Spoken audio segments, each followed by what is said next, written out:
പ്രിയ DCL കൂട്ടുകാരെ, ഏറെ വർഷങ്ങൾക്ക് ശേഷമാണ് കോട്ടയം മുണ്ടത്താനം ലിറ്റിൽ ഫ്ലവർ വിദ്യാനികേതനിൽ എത്തിയത്.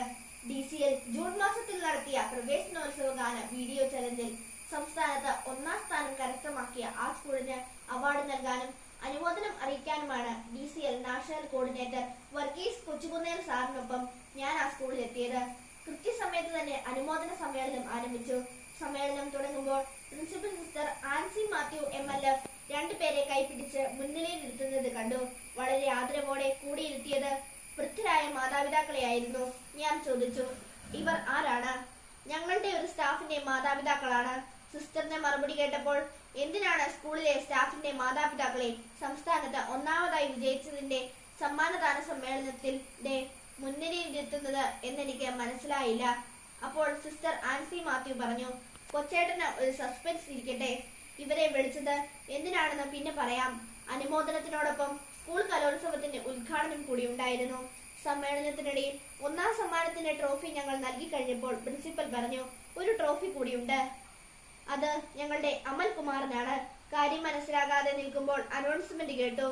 നമുക്ക് സംസ്ഥാനത്ത് ഒന്നാം സമ്മാനം കിട്ടിയ വീഡിയോ മനോഹരമായി എഡിറ്റ് ചെയ്തത് നമ്മുടെ സ്കൂളിലെ നോൺ ടീച്ചിങ് സ്റ്റാഫായ ശ്രീ അമൽ കുമാറാണ്. അത്ര മനോഹരമായ വീഡിയോ ആയതുകൊണ്ടാണ് നമുക്ക് ഒന്നാം സമ്മാനം കിട്ടിയത്. അതിന് മുഖ്യ കാരണക്കാരായ അമൽ കുമാറിനെയും ഒപ്പം അദ്ദേഹത്തിന്റെ പ്രിയ മാതാപിതാക്കളെയും സ്റ്റേജിലേക്ക് ക്ഷണിക്കുന്നു. സുന്ദരമായ നിമിഷങ്ങളാണ് തുടർന്ന് വിടർന്നത്. അപ്പോൾ ആ പരിപാടിയുടെ ഫോട്ടോഗ്രാഫറായി വന്ന അമൽകുമാർ മാതാപിതാക്കളോടൊപ്പം വന്ന് പ്രത്യേക ട്രോഫി സ്വീകരിച്ചു. 3 പേരുടെയും കണ്ണുകളിൽ അവാച്യമായ ആത്മഹർഷത്തിന്റെ തിരയിളക്കം ഞാൻ കണ്ടു, ഒപ്പം പ്രിൻസിപ്പലിന്റെ മിഴികളിലും.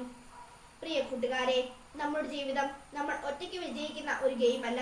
ഒരുപാട് പേരുടെ സഹായ സഹകരണങ്ങൾ കൊണ്ടാണ് നാം എല്ലാത്തിലും വിജയിക്കുന്നത്. ഏറ്റവും പ്രധാനമായി സർവശക്തനായ ദൈവത്തിന്റെ അനുഗ്രഹമാണ് എല്ലാ നന്മകളുടെയും അടിസ്ഥാനം. നമ്മുടെ ചുറ്റുമുള്ള ദൈവ മനസ്സുള്ളവരിലൂടെ ആ അനുഗ്രഹങ്ങൾ നമ്മിലേക്ക് വർഷിക്കപ്പെടുകയും നിറവേറുകയും ചെയ്യുന്നു. നിങ്ങളുടെ ഒരു പരീക്ഷാ വിജയത്തിൽ ഒത്തിരി പങ്കാളികളുണ്ട്. കലോത്സവ വിജയത്തിലും കായിക വിജയത്തിലുമെല്ലാം മാതാപിതാക്കളുടെയും ഗുരുജനങ്ങളുടെയും സഹോദരങ്ങളുടെയും സതീർത്ഥരും ഉൾപ്പെടെ നിരവധി പേർ പങ്കാളികളാണ്. എന്നാൽ വിജയിച്ചു കഴിഞ്ഞാൽ അതിനെ മുഴുവൻ ക്രെഡിറ്റും സ്വന്തം പോക്കറ്റിലിടാനാണ് പലർക്കും ഇഷ്ടം. എന്റെ വിജയം എന്റെ മാത്രം കഠിനാധ്വാനം കൊണ്ട് ഞാൻ നേടിയതാണ് എന്ന് പറയാനും സഹായിച്ച ആരെയും വിജയലഹരിയിൽ പങ്കുചേർക്കാതിരിക്കാനും പലരും ശ്രമിക്കാറുണ്ട്. അത് നീതിയാണോ? ഈ ചോദ്യത്തിനുള്ള ഉത്തരമാണ് മുണ്ടത്താനം ലിറ്റിൽ ഫ്ലവറിലെ നോൺ ടീച്ചിങ് സ്റ്റാഫായ ശ്രീ അമൽകുമാർ. സ്കൂൾ ജോലിക്ക് അപേക്ഷിച്ച അമൽകുമാറിന്റെ ബയോഡേറ്റ് കണ്ടപ്പോൾ തന്നെ സിസ്റ്റർ ആൻസി അദ്ദേഹത്തിന്റെ ഉന്നത വിദ്യാഭ്യാസവും വിവിധ കഴിവുകളും മനസ്സിലാക്കിയിരുന്നു. പിന്നീട് ആ കഴിവുകൾ സിസ്റ്റർ സ്കൂളിന്റെ വിവിധ കാര്യങ്ങളിൽ സിസ്റ്റർ ഉപയോഗിക്കുകയും ചെയ്തിരുന്നു. നല്ല വീഡിയോഗ്രാഫറും വീഡിയോ എഡിറ്ററുമായ അമൽകുമാർ അങ്ങനെയാണ് സമ്മാനാർഹമായ വീഡിയോ എഡിറ്റ് ചെയ്തത്. നമ്മുടെ കൂടെയുള്ളവരുടെ സഹായം കൊണ്ടുകൂടിയാണ് നമ്മൾ വിജയിച്ചത് എന്ന് അംഗീകരിക്കുമ്പോഴാണ് നമ്മൾ കൂടുതൽ നല്ല മനുഷ്യരാകുന്നത്. നമുക്ക് നല്ല മനുഷ്യരാകാം, നന്മയുടെ വിതരണക്കാരാകാം. സ്നേഹാശംസകളോടെ സ്വന്തം കൊച്ചേട്ടൻ.